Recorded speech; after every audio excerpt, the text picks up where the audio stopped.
Professor MH और आज के इस वीडियो में we will discuss capital requirement. तो ये हमारा थर्ड लेक्चर है 12th एसपी एचएससी में जो एप्लीकेबल सेक्रेटरियल प्रैक्टिस करके सब्जेक्ट है, इसका हम लोग थर्ड लेक्चर कर रहे हैं, जिसका थर्ड लेक्चर का टॉपिक है कैपिटल रिक्वायरमेंट। आप लोग भी आ जाइए पेज नंबर 3 के अंदर।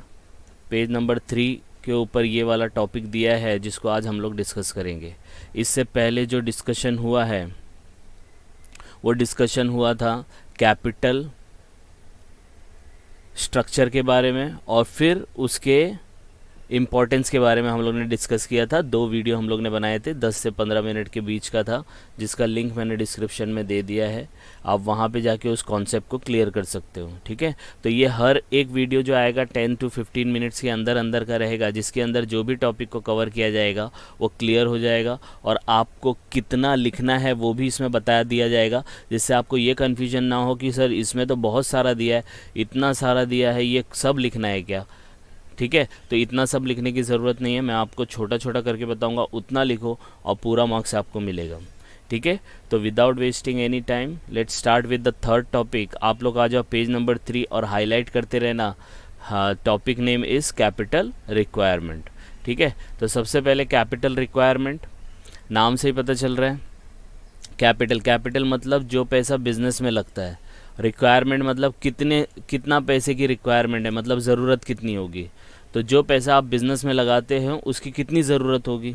ठीक है, तो हम लोग को पहले यही लिखना है कि द फर्स्ट, देखो जितना हाईलाइट किया उतना ही लिखना है। The first step is to take decision on the amount of capital requirement to start और रन द बिजनेस। जितना हाईलाइट कर रहा हूँ ग्रीन से उतना ही लिखना। ठीक है, तो सबसे पहला जो स्टेप होता है बिजनेस में, बिजनेस को स्टार्ट करना है, रन करना है, उसके लिए कितना रिक्वायरमेंट है पहले वो डिसाइड करो।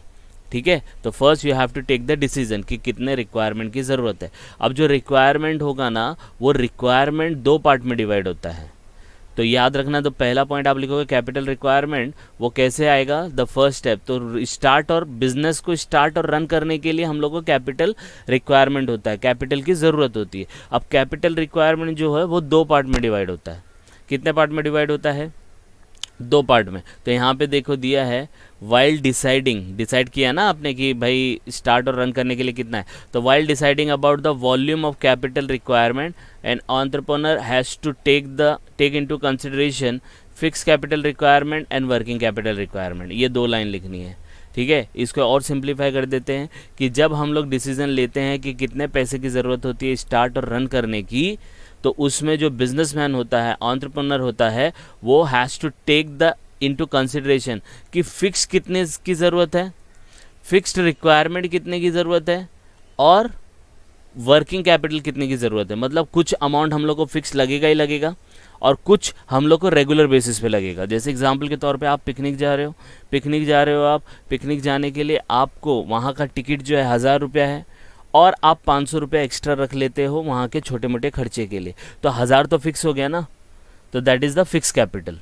वो क्या हो जाएगा, फिक्स कैपिटल। और वो जो 500 रुपया आपने एक्स्ट्रा लिया है वो क्या बन जाएगा आपका, वो आपका बन जाएगा वर्किंग कैपिटल रिक्वायरमेंट। तो जो कैपिटल की ज़रूरत होती है वो 2 पार्ट में डिवाइड होती है, एक फिक्स कैपिटल रिक्वायरमेंट और दूसरा वर्किंग कैपिटल रिक्वायरमेंट। ठीक है, तो ये इतना पार्ट आपको इतना लिखना है, 2 लाइन लिखना है। ठीक है, अब हम लोग देखेंगे फिक्स कैपिटल का मतलब। अब फिक्स कैपिटल क्या होता है इसके बारे में, तो इस वीडियो में हम लोग यही देखने वाले, फिक्स कैपिटल क्या होता है और इसकी इम्पोर्टेंस के बारे में। ठीक है, इसके जो फैक्टर्स अफेक्टिंग हैं वो हम लोग देखने वाले। तो फिक्स कैपिटल का मतलब क्या होता है, फिक्स कैपिटल का नाम से पता चल रहा है फिक्स कैपिटल, तो जो फिक्स्ड है। तो बिजनेस में कौन सा कैपिटल फिक्स्ड होता है, तो हम लोग को जो एसेट की ज़रूरत होती है, तो fix capital is the capital, पैसा होता है which is used for buying asset which are used for longer period of time in business, जो ज़्यादा टाइम के लिए यूज़ होता है। तो आप समझो कोई बिज़नेस में हो, तो बिज़नेस में आप कोई चीज़ बना रहे हो, तो उसके लिए आपको मशीन की ज़रूरत होती है, प्लांट की ज़रूरत होती है, बिल्डिंग की ज़रूरत होती है, तो आप उसको ख़रीद लेते हो, तो वो फिक्स्ड है ना। जब तक प्लांट आप मशीन नहीं खरीदोगे तो प्रोडक्शन कैसे होगा, चीज़ें बनेगी कैसे। तो इसलिए फिक्स कैपिटल जो है वो यूज होता है buying fixed asset which are use for longer period in the business, ज़्यादा टाइम के लिए बिजनेस में यूज़ होता है। एंड दीज एसेट, और इन एसेट को आप बेचते नहीं हो, आपने ख़रीदा है तो आप बिज़नेस में यूज़ करोगे, तो ये एक लाइन लिखना है, ठीक है। फिर इसके एग्जाम्पल लिख लेना आप। एग्जाम्पल क्या है फिक्स कैपिटल के, कि क्यों ज़रूरत होती है, किन चीज़ों के लिए ज़रूरत होती है। तो are, capital use for purchasing, purchase करने के लिए, क्या, land and building, furniture, plant and machinery etcetera. तो फिक्स कैपिटल का मतलब समझ में आया, जो पैसा हम लोग को फिक्स तौर पे ज़रूरत है। तो क्या खरीदने के लिए ज़रूरत पड़ती है, land and building, furniture and plant and machinery, और वो एक टाइम के लिए, लॉन्गर टाइम के लिए हम लोग इसको खरीदते हैं। 1 महीना 2 महीने के लिए नहीं, 1 साल 2 साल के लिए नहीं, 10 साल 15 साल के लिए होता है, ठीक है। तो आपको फिक्स कैपिटल की ज़रूरत कब होती है, आपको फिक्स्ड एसेट खरीदने के लिए। और फिक्स्ड एसेट क्या होते हैं, जो आप बिजनेस में ज़्यादा पीरियड के लिए यूज़ करते हैं। आ रही बात समझ में, जो आप ज़्यादा पीरियड के लिए यूज़ करते हैं, ओके। तो ये इतना पार्ट आपका हो गया। अब हम लोग इसमें देखेंगे कि कौन कौन सी चीज़ें इसके इफ़ेक्ट करती हैं रिक्वायरमेंट में। मतलब हम लोग को ज़्यादा पैसे, ज़्यादा फिक्स कैपिटल की ज़रूरत है या कम फिक्स कैपिटल की ज़रूरत है, वो किस फैक्टर के ऊपर डिपेंड होगी। तो आ जाओ पेज नंबर 4 पे। ये सब जितना दिया ना, ये वाला, ये सब नहीं लिखना है, पढ़ लेना, लेकिन कुछ मतलब नहीं है, इतना भी लिखोगे तो पूरा मार्क्स मिलेगा, ठीक है। अब आते हैं हम लोग पेज नंबर 4 पे, जहाँ पे दिया है factors affecting fix capital requirement. कौन कौन सी चीज़ें हैं जो आपके रिक्वायरमेंट को इफ़ेक्ट करेंगी। मतलब फिक्स कैपिटल, समझो आपको 1 लाख की ज़रूरत है, तो 1 लाख का 2 लाख होगा क्या, 3 लाख होगा क्या। तो ऐसी कौन सी चीज़ें हैं जो फिक्स कैपिटल रिक्वायरमेंट पे इफ़ेक्ट डालेंगी। सबसे पहला जो लाइन है, इसमें 12 पॉइंट है, आपको 12 पॉइंट याद रखने की ज़रूरत नहीं है, 7-8 point is more than enough. तो भी मैं पूरा एक्सप्लेन करूँगा, आप ध्यान से सुनना। अब यहाँ पे क्या दिया है, जो फिक्स कैपिटल रिक्वायरमेंट है वो किसके ऊपर डिपेंड होती है, नेचर ऑफ बिजनेस। नेचर एक एक लाइन का सोल्यूशन है, लेकिन आप क्या करना, पहला पॉइंट क्या लिखना है, हर एक पॉइंट में जो भी 7-8 पॉइंट लिखेंगे ना, तो पहला पॉइंट लिखने का, nature of business affects fix capital requirement, size of the business affects fix capital requirement, scope of business affects fix capital requirement. तो एक लाइन तो हो गया, दूसरी लाइन इसमें से जो याद रहेगी वो लिख देना, हो गया, 2 लाइन में ही लिख के ख़त्म कर देना है इसको। आ रही बात समझ में। तो इस तरीके से आपको करना है। तो पहला क्या है, नेचर ऑफ बिजनेस, बिजनेस का नेचर। तो बिजनेस के नेचर क्या होते हैं, या तो मैन्युफैक्चरिंग हो या तो ट्रेडिंग हो। अगर मैन्युफैक्चरिंग है मतलब वो बिज़नेस में चीज़ें बनाई जाएगी, तो जब चीज़ें बनाई जाएगी तो उसके लिए मशीन की ज़रूरत होगी, बिल्डिंग की ज़रूरत होगी, तो पैसे की ज़्यादा रिक्वायरमेंट होगी। तो मैन्युफैक्चरिंग इंडस्ट्री में रहेगा तो आपको यू हैव टू इन्वेस्ट, देखो दिया ना, invest huge amount of fund to acquire fixed asset, तो ज़्यादा पैसे की ज़रूरत होगी। और ट्रेडिंग करना है, जैसे आपकी दुकान है सिर्फ माल को खरीदती है और बेचती है, तो माल को खरीदती है तो एक ऑफिस रहेगा तो भी चल जाएगा, तो may not need huge investment in fixed asset. तो आपको कैसे याद रखना है कि अगर मैन्युफैक्चरिंग है तो आपको पैसे की ज़रूरत ज़्यादा है, फिक्स कैपिटल की रिक्वायरमेंट ज़्यादा है, और आप ट्रेडिंग बिजनेस में हो तो फिक्स कैपिटल की रिक्वायरमेंट कम है। आई बात समझ में। दूसरा पॉइंट क्या है, साइज ऑफ बिजनेस, बिजनेस का साइज तो नाम से ही पता चल रहा है, पहला पॉइंट तो वही लिखना है, size of business affect fix capital requirement. Second आप ही देख लो ना, अपने लैंग्वेज में भी लिख सकते हो, अगर ह्यूज साइज है, बिजनेस का साइज लार्ज है, बड़ा है, तो फिक्स कैपिटल का रिक्वायरमेंट ज़्यादा होगा। अगर साइज कम है बिजनेस की तो फिक्स कैपिटल का रिक्वायरमेंट कम होगा। वही दिया है देखो, When a business firm is set up to carry a large scale operation, ज़्यादा बड़े ऑपरेशन करना चाहती है, ज़्यादा बड़े बिजनेस करना चाहती है, तो fix capital requirement likely to be high. तो आप अपने लैंग्वेज में लिख दो कि if business size of the business is huge, fix capital requirement would be high. फिर आगे देखो दिया है कि इट इज़ द मोस्ट, इसको नहीं लिखेंगे तो चलेगा। फिर आपको सेकंड पॉइंट ये लिखना है, if the size of the business is small तो we require less fix capital requirement, less fix capital. समझ में आया। तो इस तरीके से आपको लिखना है। तो सेकंड हो गया, साइज ऑफ द बिजनेस भी इफेक्ट करता है फिक्स कैपिटल में। फिर ये स्कोप का मतलब क्या होता है?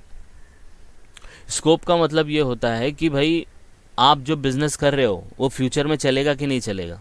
तो अगर स्कोप ज़्यादा है तो पहला पॉइंट वही लिखना है कि fix capital requirement, scope of business affect the fix capital requirement. Second यहाँ से लिख लेने का, these are the business firm which are form to carry production and distribution on large scale.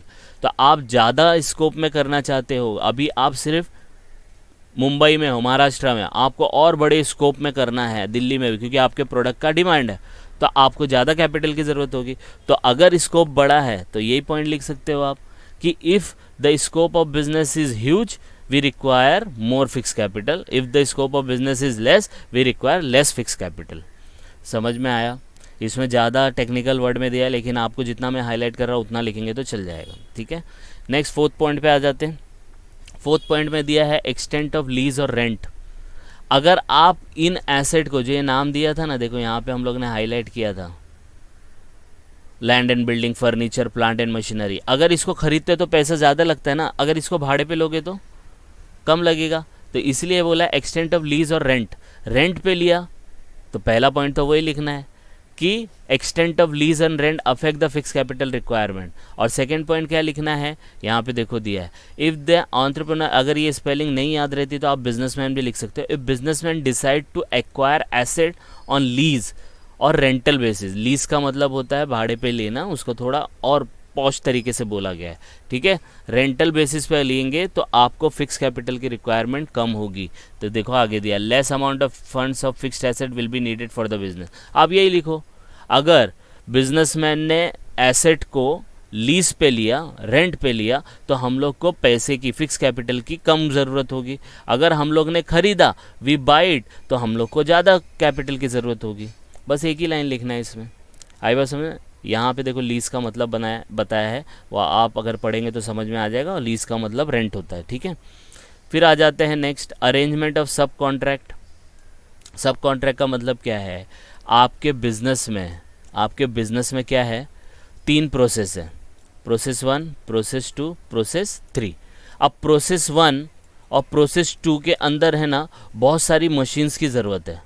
किसकी ज़रूरत है, मशीन्स की ज़रूरत है। अब मशीन्स आप नहीं खरीदते, आप क्या बोलते हो, ये पहला प्रोसेस और दूसरा प्रोसेस, इसको हम लोग किसी और को दे देते करने के लिए।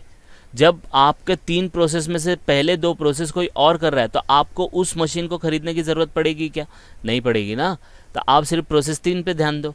तो अरेंजमेंट ऑफ सब कॉन्ट्रैक्ट, इसका मतलब है अगर बिजनेस चाहता है subcontract some of the process of production का कुछ प्रोसेस दूसरों को दे दे, तो हम लोग को फिर लिमिटेड एसेट की रिक्वायरमेंट होगी, हम लोग को फिक्स कैपिटल कम की ज़रूरत पड़ेगी।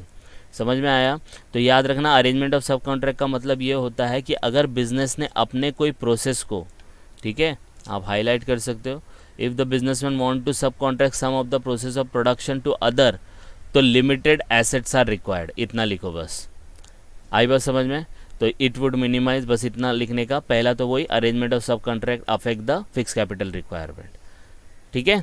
नेक्स्ट आ जाता है एक्विजिशन ऑफ ओल्ड एसेट। तो आप नए एसेट नहीं खरीदते हो, नए एसेट खरीदेंगे तो फिक्स कैपिटल की ज़्यादा ज़रूरत होगी ना। अगर पुराने खरीदेंगे, सेकेंड हैंड खरीदेंगे तो कम की ज़रूरत पड़ेगी। तो यही लिखना है, acquisition of old asset affects our fix capital requirement. पहला पॉइंट तो फिक्स है। फिर लिखने का, if old equipment and plant are available at low price then it would reduce the need for investment in fixed asset. तो हम लोग अगर ओल्ड को अगर कम पैसे में अवेलेबल है तो उसको खरीद लेंगे और हमारा कैपिटल रिक्वायरमेंट भी कम हो जाएगा। आई बात समझ में।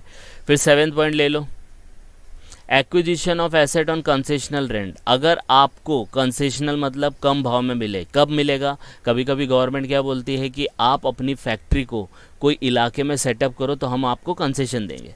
तो कंसेशन देंगे तो आपका पैसे का रिक्वायरमेंट कम हो जाएगा ना।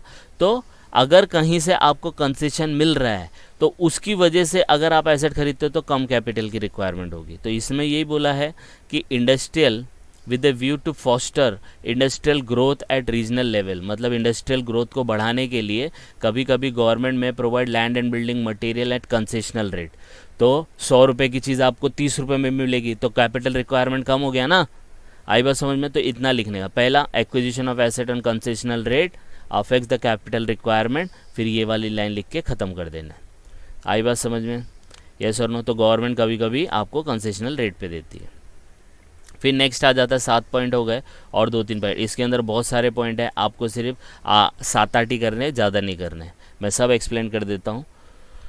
इंटरनेशनल कंडीशन, इंटरनेशनल कंडीशन का मतलब क्या है, इंटरनेशनल लेवल पे क्या कंडीशन है। तो जैसे वॉर हो गया, कुछ भी हो जाता है, तो this factor is very significant particularly large organization carrying business on international level. ये उन कंपनी के लिए एप्लीकेबल है जो पूरे दुनिया में अपना बिजनेस करती है। फॉर एग्जांपल, कंपनी को क्या लग रहा है कि वॉर होने वाला है, राइट, तो फिर वो क्या करेगी, डिसाइड करेगी to invest large fund to expand fixed asset before there is a shortage of material.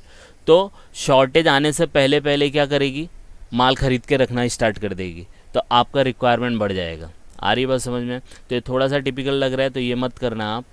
नीचे देख लेते हैं, ये वाला देखो सिंपल है, trend in economy. Trend in economy affect the fix capital requirement. ठीक है, इकोनॉमी में क्या ट्रेंड चल रहा है उसके हिसाब से भी कैपिटल रिक्वायरमेंट की ज़रूरत बनती है। तो इन द फ्यूचर, तो यहाँ पे देखो दिया है, future of the company anticipated to be bright and give a green signal to business entrepreneur to carry all sort of expansion and business firm. Business वाले को लग रहा है कि भाई आगे जाके कंपनी की बहुत डिमांड होने वाली है, तो अभी से इन्वेस्टमेंट करना पड़ेगा ना, बिजनेस को बढ़ाना पड़ेगा। बिजनेस को बढ़ाएंगे तभी तो आपको पैसे की ज़्यादा ज़रूरत होगी। तो आपको लगेगा कि कंपनी का फ्यूचर जो है वो ब्राइट है और आगे जाके हम लोग को और बिज़नेस मिलेगा, तो आप एक्सपैंड करो, बिज़नेस को और बढ़ा दो। बढ़ाने के लिए क्या चाहिए? फंड्स की ज़रूरत है, तो आपको कैपिटल रिक्वायरमेंट ज़्यादा ज़रूरत लगेगी। ठीक है, फिर नेक्स्ट देखो क्या है, पॉपुलेशन ट्रेंड। पॉपुलेशन ट्रेंड का मतलब होता है पॉपुलेशन जो हमारे पास है, मतलब जो भी पॉपुलेशन है उसमें क्या ट्रेंड चल रहा है। फॉर एग्जांपल देखो यहाँ पे दिया, ऑटोमोबाइल इंडस्ट्री, इलेक्ट्रॉनिक गुड्स, क्या दिया है, readymade garment etcetera, which necessitate huge amount of fix capital requirement. मतलब पॉपुलेशन, लोग आजकल क्या खरीद रहे हैं, अभी लोग आजकल क्या खरीद रहे हैं, आईफोन खरीद रहे हैं। अब बाइक कोई नहीं खरीदता है, मोटर कार खरीद रहा है, कार खरीद रहा है। तो अब इसके लिए मोबाइल की डिमांड बढ़ेगी, कार की डिमांड बढ़ेगी। तो जो बिज़नेस वाले हैं, जो कार बनाते हैं, जो मोबाइल बनाते हैं, उनको भी क्या करना पड़ेगा, अपना बिज़नेस को बढ़ाना पड़ेगा। और जैसे ही वो बिज़नेस को बढ़ाएंगे तो उनको क्या ज़रूरत पड़ेगी, फिक्स कैपिटल की। तो इसलिए यहाँ पे लिखा है, when the population is increasing at high rate, certain manufacturer find an opportunity to expand business। जैसे जैसे पॉपुलेशन बढ़ती है तो आपको भी अपना बिज़नेस को बढ़ाना पड़ेगा, और बिज़नेस को बढ़ाएंगे तो कैपिटल रिक्वायरमेंट की ज़रूरत होगी। ठीक है, सेम वे में आ जाता है कंज्यूमर प्रेफरेंस। कंज्यूमर प्रेफरेंस का मतलब होता है कंज्यूमर किस चीज़ के ऊपर ध्यान देती है, कंज्यूमर का किस चीज़ पे ज़्यादा रुचि है, प्रेफरेंस किस चीज़ को देती है। तो जैसे एग्जांपल के तौर पे यहाँ पे एग्जांपल पहले बता देता हूँ, mobile phone manufacturer as well as mobile network provider. तो इंडस्ट्री जो कंज्यूमर जिस चीज़ के ऊपर ज़्यादा फोकस करती है, जैसे आईफोन पे देती है, तो लोग आईफोन ज़्यादा खरीदेंगे तो आईफोन का प्रोडक्शन ज़्यादा होगा। तो आईफोन का प्रोडक्शन पहले अमेरिका में भी था, अब वो इंडिया में भी प्रोडक्शन करने वाली है, चाइना में भी करने वाली है। तो उसको वहाँ पे ज़्यादा एसेट की ज़रूरत पड़ेगी, ज़्यादा एसेट मतलब ज़्यादा कैपिटल की ज़रूरत पड़ेगी। तो पहला पॉइंट आपको क्या लिखना है, हर एक पॉइंट में consumer preference affect the fix capital requirement. फिर यहाँ से आपको एक पॉइंट लिख लेना है, ख़त्म कर देना है। आई बात समझ में? 12 के 12 पॉइंट नहीं लिखना है, सिर्फ 7 से 8 पॉइंट लिखना है। फिर competitive factor. Competitive factor affect the fix capital requirement. अगर हमारे कॉम्पिटिटर ने, आईफोन वाले ने नया आईफोन लेके आया 15, तो जो वन प्लस है, सैमसंग है, उसको भी अपने मोबाइल में कुछ ना कुछ चेंजेस करना पड़ेगा। चेंजेस करना है तो नई मशीन लानी पड़ेगी। आ रही बात समझ में? तो पैसे का रिक्वायरमेंट ज़्यादा हो जाएगा। तो कॉम्पिटिटिव फैक्टर भी अफेक्ट करता है कैपिटल रिक्वायरमेंट। तो इसमें एक पॉइंट लिखने का, देखो ये वाला, if one of the competitor shift to automation. Automation मतलब सब ऑटोमेटिक कर दिया है। तो अगर हमारे कॉम्पिटिटर ने सब ऑटोमेटिक कर दिया तो हमको भी उस लाइन में आने के लिए पैसे की ज़रूरत पड़ेगी, है कि नहीं? सामने वाले ने क्या किया है कि भाई अब जो भी चीज़ है आपको हमारे पास आके ऑर्डर देने की ज़रूरत नहीं, आप ऑनलाइन भी ऑर्डर दे सकते हैं। तो वेबसाइट बना दिया, तो दूसरा बिजनेस है उसको भी अपनी वेबसाइट बनानी पड़ेगी, तो एसेट की ज़रूरत पड़ेगी और पैसे की ज़रूरत पड़ेगी। तो कॉम्पिटिटिव फैक्टर भी अफेक्ट करता है फिक्स कैपिटल रिक्वायरमेंट को। आ रही है बात समझ में? यस और नो? तो ये आपका फिक्स कैपिटल हम लोग ने यहाँ इस टॉपिक में कवर किया। 15 से 16 मिनट का वीडियो है, इस तरीके से ही सब वीडियो आएगा और पूरा टॉपिक को हम लोग कवर करेंगे। कितना लिखना है, कैसे लिखना है वो भी बताया जाएगा, जिससे आपको जो भी कन्फ्यूजन होगा वो सब क्लियर हो जाएगा। ठीक है, तो जस्ट गो थ्रू इट। कुछ इसमें डाउट आएगा तो प्लीज़ कमेंट, तो उसके हिसाब से हम लोग आने वाली वीडियो को इनकॉर्पोरेट करेंगे। तो जस्ट गो थ्रू इट, कुछ डाउट आएगा please comment and please like and subscribe for more videos. Thank you.